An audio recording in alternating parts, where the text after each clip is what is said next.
ભારતીય મૂળના કાસ પટેલે અમેરિકાની ફેડરલ ઇન્વેસ્ટિગેશન એજન્સી એફબીઆઈના ડિરેક્ટર તરીકે કાર્યભાર સંભાળ્યો છે.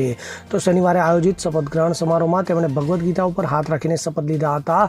તે એફબીઆઈનું નેતૃત્વ કરનારા 9મા વ્યક્તિ બન્યા છે. તો વોશિંગ્ટન ડીસીમાં Eisenhower executive office building ખાતે આયોજિત એક સમારોહમાં યુએસ એટર્ની જનરલ પામ બોન્ડીએ તેમને શપથ લેવડાવ્યા હતા. તો અમેરિકાના પ્રમુખ ડોનાલ્ડ ટ્રમ્પે કાસ પટેલની નિમણૂકની ખૂબ પ્રશંસા કરી. તેમણે જણાવ્યું કે એફબીઆઈ એજન્ટોમાં કાસ પટેલની લોકપ્રિયતા ધ્યાનમાં રાખીને નિર્ણય લેવો સરળ હતો. તે આ પદ પર ઉત્તમ કાર્ય કરશે તેવો ટ્રમ્પે વિશ્વાસ વ્યક્ત કર્યો છે. તો કાસ પટેલ વિશે વાત કરવામાં આવે તો કાસ પટેલનો પરિવાર મૂળ ગુજરાતના આણંદ જિલ્લાના ભાદરણ ગામના વતની છે. વર્ષ 1980માં ન્યૂયોર્કમાં જન્મેલા કાસ પટેલે પાટીદાર સમુદાયના છે. તો કાસ પટેલ વ્યવસાય વકીલ છે અને તેમણે ન્યૂયોર્કમાં કાયદાની ડિગ્રી અને યુનિવર્સિટી કોલેજ લંડનમાંથી આંતરરાષ્ટ્રીય કાયદામાં પ્રમાણપત્ર મેળવ્યું છે. તેમણે અગાઉ કાર્યકારી સંરક્ષણ સચિવ ક્રિસ્ટોફર મિલરના ચીફ ઓફ સ્ટાફ તરીકે પણ સેવા આપી હતી.